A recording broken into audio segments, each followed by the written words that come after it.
What's up, everybody?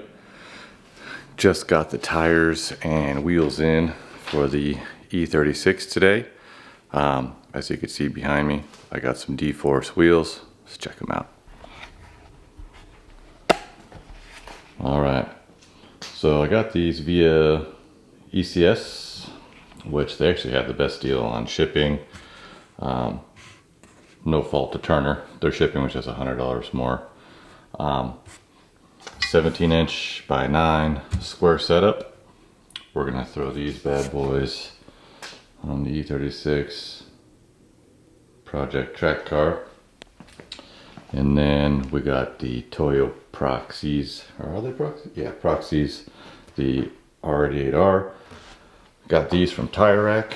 They had the best shipping, the best pricing. And I also got, let's see here, where's the stamp at?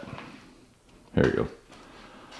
So I got the heat cycling service.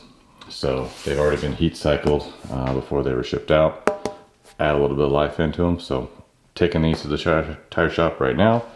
Gonna go get them mounted, and then we'll have them back on the E36 today.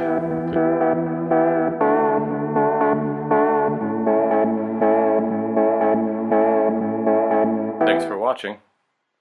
Don't forget to hit like and subscribe.